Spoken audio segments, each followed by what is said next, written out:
Oh, Julie.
Cher Victor. Il vous aimait bien, Madame de Crampon. Avant qu'il ne tombât muet, il me parlait souvent de vous. Mon Dieu, quelle idée a-t-il eu de tomber muet? La paralysie, chère madame, la paralysie. Cela a commencé par le côté droit. Le côté du foie? Est-il? Le côté du foie. À gauche, c'est le côté du cœur, à droite, c'est le côté du foie. Peut-être. Remarquez, bien avant sa première crise, j'aurais dû me méfier. Si l'on savait. Nos rapports s'espaçaient de plus en plus. Ah oui. Racontez-moi ça. Ceci entre nous, Madame de Crampon. Julie, vous connaissez ma discrétion. Donc, vous me laissiez entendre que vos rapports... Mon mari était ce qu'on peut appeler un chaud lapin. Oh, un chaud lapin. J'adore cette expression. Trop chaud, même. Je le soupçonne d'avoir incendié tout le combustible qui se trouvait dans son entourage. Oh. Le nombre de secrétaires et de dactylos qui montèrent en grade dans son service. Ce n'est pas possible. Non mais, ne croyez pas que je veuille le charger.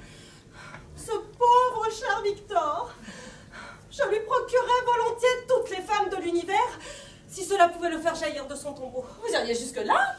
Encore plus loin, Madame de Crampon, encore plus loin. La passion ne s'arrête pas de petits détails.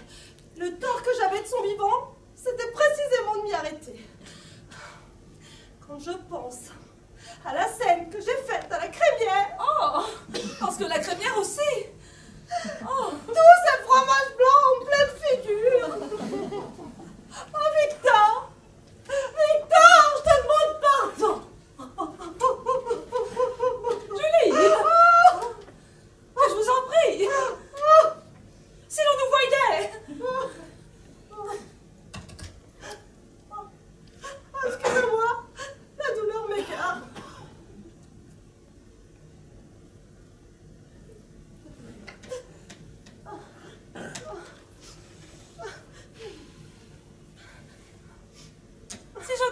bien.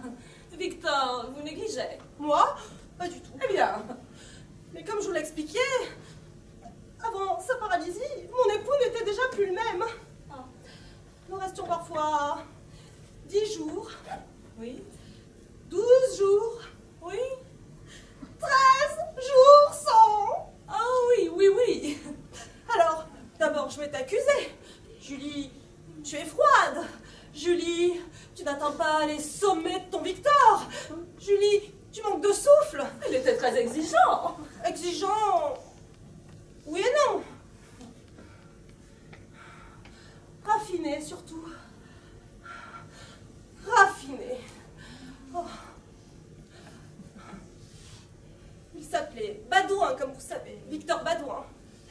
Mais en réalité, il descendait directement des deux Sainte-Foy, Villemur de Saintonge. Comment cela? À la Révolution, son ancêtre, Jules de Sainte-Foy, Villemur de Saintonge, pour s'éviter quelques désagréments, emprunta le nom de Badouin. Très exactement, il paya un certain César Badouin pour qu'il aille se faire guillotiner à sa place. Et ce monsieur Badouin se laissa trancher la tête par procuration? Vous savez, pour de l'argent. Ceci à seule fin de vous expliquer certaines subtilités de mon défunt. Du sang bleu coulait dans ses veines. Vous, madame, deux crampons. Me suivez certainement. Je vous suis, je vous suis.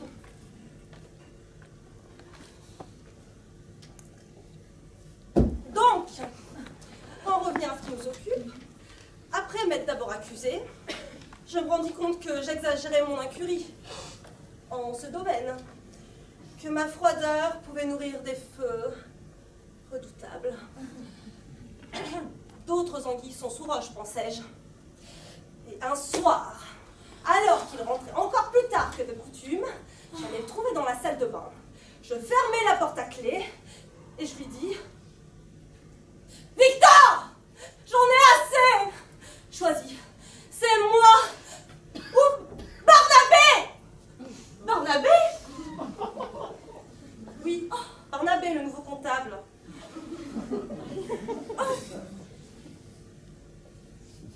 Parce que Victor, enfin monsieur Badouin, Évidemment. C'était un très beau garçon. Oh, les yeux surtout. Jamais on n'aurait pensé que ces yeux-là mangeaient des chiffres du matin au soir. Peut-être est-ce cela qui leur donnait cette pureté, cette sorte d'éclat mathématique. petite Julie, vous ne vous sentez pas souffrante? Je vous ennuie avec mes histoires? M'ennuyer? Pas du tout. Que répondit Victor lorsque vous lui parlâtes de Barnabé? Rien. C'est à partir de ce moment-là qu'il tomba muet. Déjà, l'horrible maladie rongeait sa moelle de chef de bureau. Et moi, je l'accusais, ce cher esthète. Je l'accablais. Je versais dans la mesquinerie de petites questions, de petits points de vue. Ah, Victor! Oh, je te demande pardon. Oh, Julie, je vous en prie. Oh. Excusez-moi, mais le remords me tue. Pauvre cher ange, pauvre tulipe noire.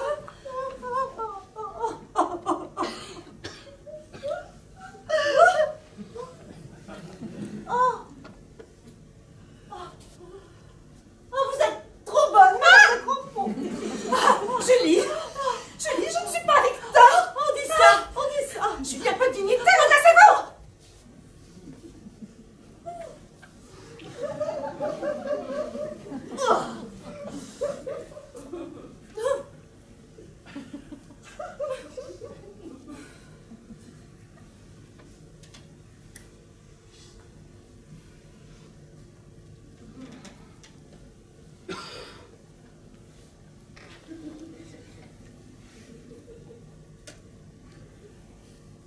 Chaque fois que je rencontre un ou une amie de Victor, c'est un peu de lui que je retrouve. Il y a du Victor en vous, madame de Crampon. Écoutez, mon enfant, moi aussi j'ai été veuve.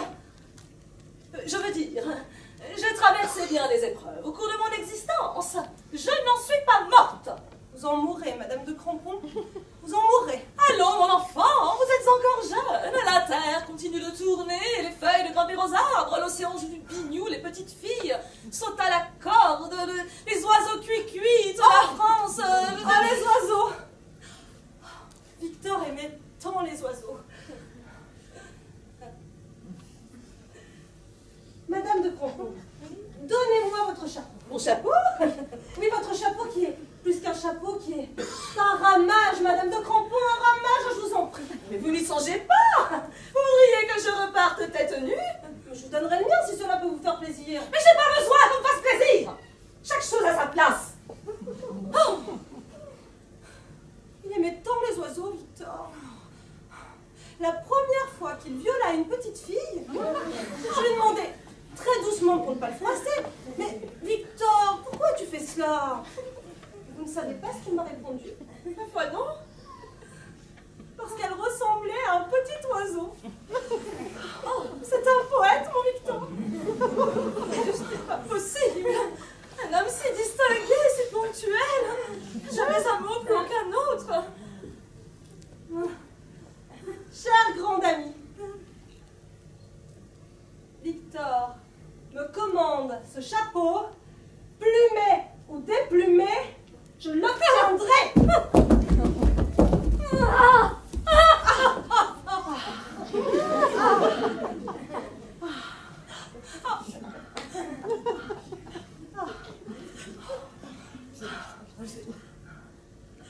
Eh bien tenez, puisque cela peut faire votre bonheur. Comment osez-vous me parler de bonheur? Oh, Julie, Ah, les beaux oiseaux. Ah, et gracieux volatiles. Julie, vous n'êtes pas dans votre état normal. Parce que vous, Madame de Crampon, vous vous pensez dans un état normal. Oh. Si quelqu'un pouvait passer. Comment? C'est-à-dire, on ne sait jamais. Pierre qui roule, la masse pas mousse, un brebis qui bêle, perd sa goulée. Ah tiens, vaut mieux que de tu l'auras. Victor!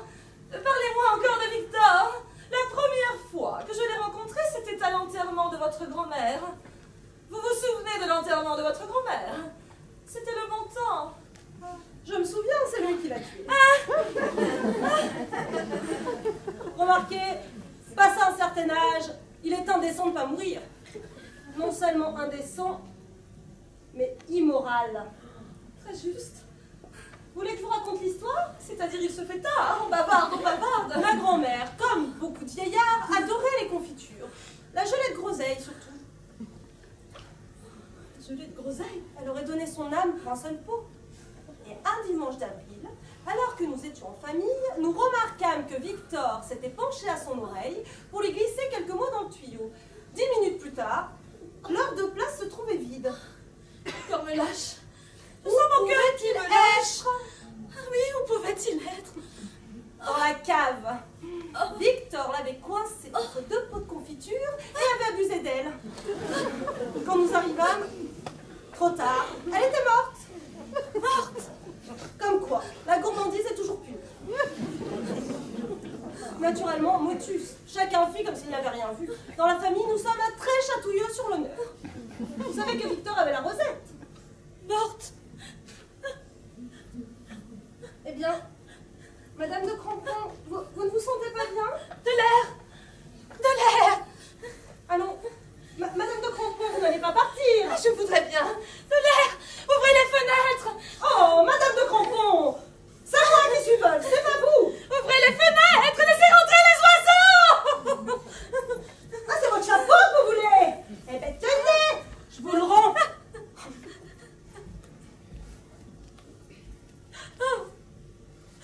Quand je pense que j'ai couché avec ce monstre.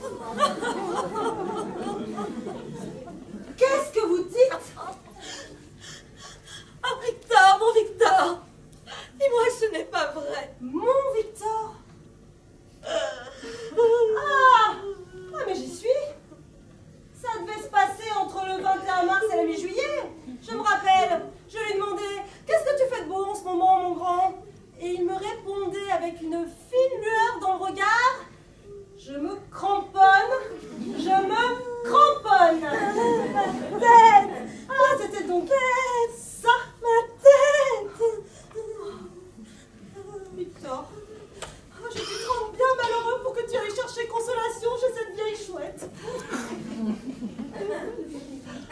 Que parle, chouette?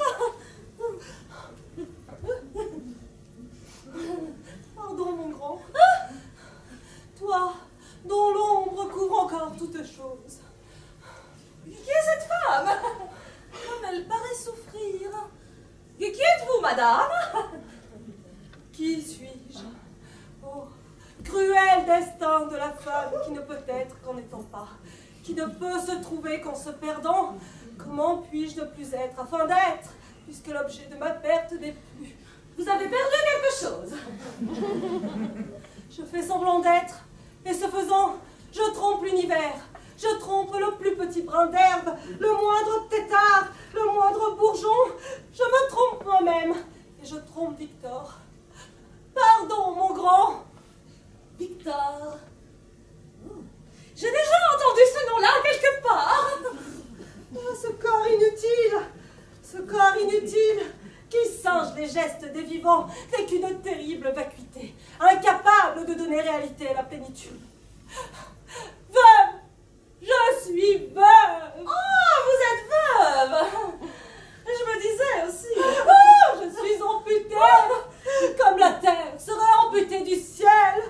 Comment exister? Je me sens de plus en plus contaminée par mon apparence! Allons! Vous exagérez certainement.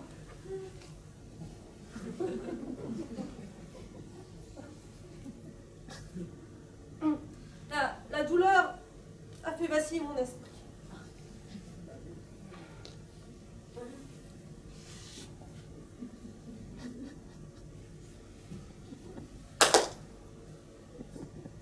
Les ténèbres s'emparent de moi.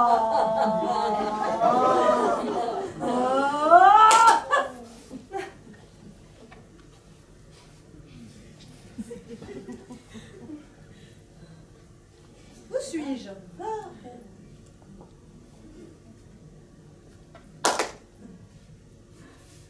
Est-il vrai que les grenadiers de Napoléon allèrent en Espagne manger des pastèques?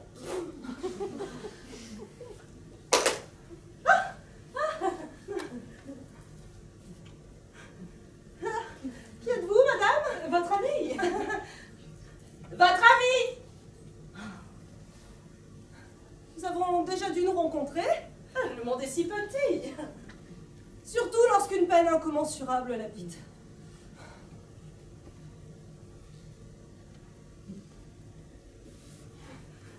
Dites, madame, est-il vrai que tout corps plongé dans un liquide reçoit une poussée verticale de bas en haut capable de le projeter jusqu'aux étoiles?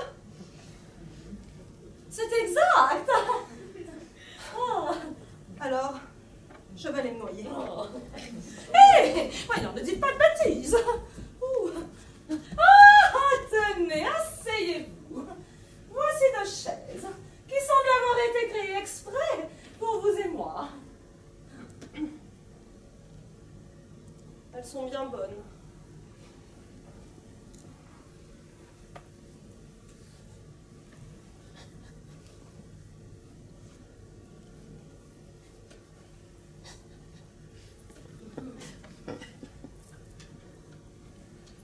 Touchez-vous. Laisse supposer que vous avez traversé de terribles épreuves. On ne traverse pas les épreuves. Ce sont les épreuves qui vous traversent. Ainsi que des milliers de glaives dont aucun ne nous livre son nom. L'est-il? Ainsi que des milliers de glaives. Je vous demande pardon, je deviens lyrique. Je vous pardonne. Merci. Que me pardonnez-vous? De devenir. Moi, j'ai été, mais je ne suis plus. Il y a longtemps, très longtemps, j'aimais un homme. Victor, Comment le savez-vous? vous me l'avez avoué vous-même tout à l'heure. Toutes les femmes aiment un Victor. Il leur faut bien un monstre pour donner prétexte à leur propre labyrinthe. Vous dites des choses fortes, madame. Oui, depuis quelques minutes. Ça m'a fait clic là-dedans. Clic, clic. C'est cela. Ah. Oh!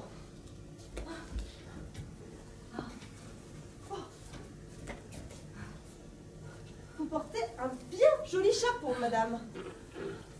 Vous trouvez? Je vous le donne. Oh, merci, je le mettrai dans ma volière. L'est-il? Je le mettrai dans ma volière. Comme vous êtes touchante. Mais on ne peut pas me toucher. Je ne suis qu'une apparence. Vous devez avoir raison.